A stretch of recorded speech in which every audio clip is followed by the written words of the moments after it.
नक्शा संशोधित नहीं होगा तो ये न्याय हो रहा है कि नहीं हो रहा है? ये न्याय नहीं हो रहा है। अपना परिचय दीजिए सर। मैं अजय कुमार सिंह एडवोकेट, मंत्री डिस्ट्रिक्ट बार एसोसिएशन आजमगढ़। आज सर कलेक्ट्रेट में किस प्रकार का धरना हुआ, क्या मांगे हैं आपके?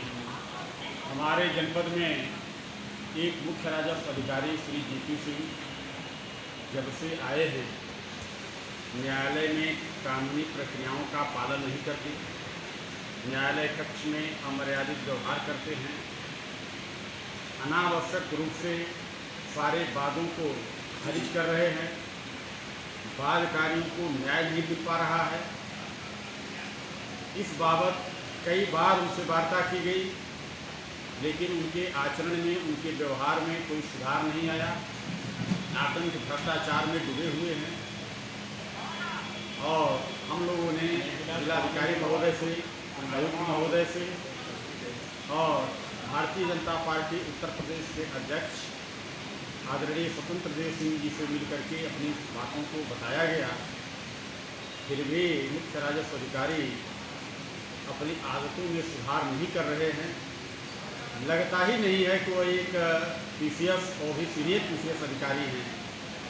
इसलिए हमारे वादकारियों को न्याय नहीं मिल पा रहा है और हम लोग काफ़ी प्रयास करने के बाद जब उनके आचरण में, उनके व्यवहार में, उनकी कार्य प्रणाली में कोई सुधार नहीं हुआ, तब हम अधिवक्तागण सड़क पर उतरने के लिए मजबूर हुए और आज हम लोग कलेक्ट्रेट परिसर का अतिक्रमण किए हैं, धरना प्रदर्शन किए हैं।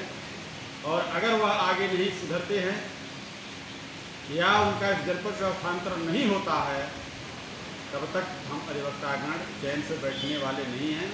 हम पूरे जनपद को, पूरे मंडल को बंद कराएंगे। सारे संगठन की मीटिंग हम लोग बुलाए हैं 30 जून को और पूरे मंडल को हम लोग बंद करा करके और धरना प्रदर्शन और आंदोलन को और तेज गति प्रदान करें। अपना परिचय दें सर। हम Mahendra Pratap Singh, advocate, district bar association के अध्यक्ष हैं। सर, इससे पहले भी आप लोगों ने कई बार धरना प्रदर्शन किया और उसका अभी तक कोई निर्णय नहीं निकल पाया। ऐसी बात नहीं है। जब भी हम धरना प्रदर्शन करते हैं, कोई भी कार्य करते हैं, तो जब तक निर्णय नहीं होता है तब तक हम पीछे नहीं हटते। समाधान निकलने के बाद ही हम लोग अपनी लड़ाई को रोकते हैं।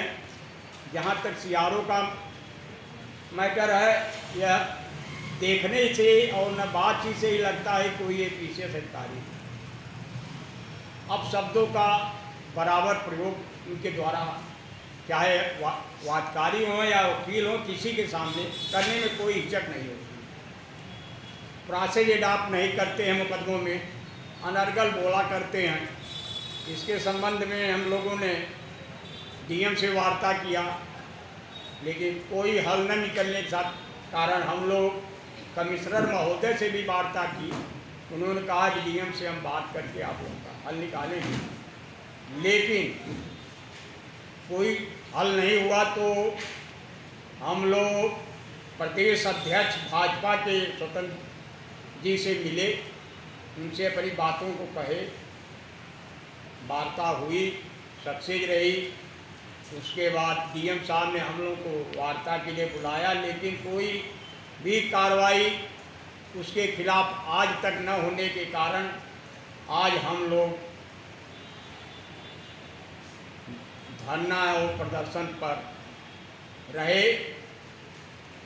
और अन्य संगठनों को भी हमने निमंत्रण भेजा है कि अब हम अपने इस कार्यक्रम को गति और प्रदान करें, संघर्ष को बढ़ावें। यदि इनके में सुधार नहीं होता है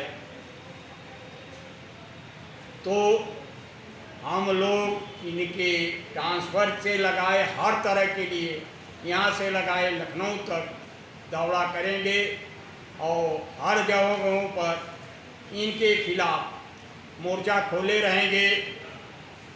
और जब तक ये अपने को नहीं समझ पाते हैं या सुधार नहीं करते हैं, तब तक इनके खिलाफ यह कार्रवाई होती रहेगी। और हम लोग धरना प्रदर्शन से लगाए जो भी होगा इनके खिलाफ करते रहेंगे। यदि जिलाधिकारी भी रुचि नहीं लेंगे तो आगे बढ़ के हम लोग और भी उनके खिलाफ भी कार्रवाई करेंगे। ये धरना एक दिवसीय था कि मतलब कब तक धरना चलेगा ये धरना तो बराबर चलता ही रहेगा, एक दिवसीय नहीं था, कल भी रहेगा। परसों हमने सब संगठनों की बैठक बुलाई है 12 बजे बुलाई है। अब उसके परिप्रेक्ष्य में परसों हो सकता है कि थोड़ा हम धरना में समय कम दें या न दे पावें, क्योंकि हर बार के लोग आएंगे तो थोड़ा उसमें सहयोग सबका बात सुनना और हर बातों को समझने में समय लगेगा। लेकिन आज और कल तो चलेगा ही। और मैं यह स्पष्ट करता हूँ कि यदि वह जब तक अपने में या तो सुधार करें, कायदे से आवें तो कोई दिक्कत नहीं, हम काम करने के लिए तैयार हैं। लेकिन उनको अपने आप में सुधार करना होगा। यह सुधार नहीं करेंगे तो कोई भी शक्ति उनको बचा नहीं पाएगी। हम उनके यहाँ काम नहीं करेंगे, न किसी अदालत में काम होगा।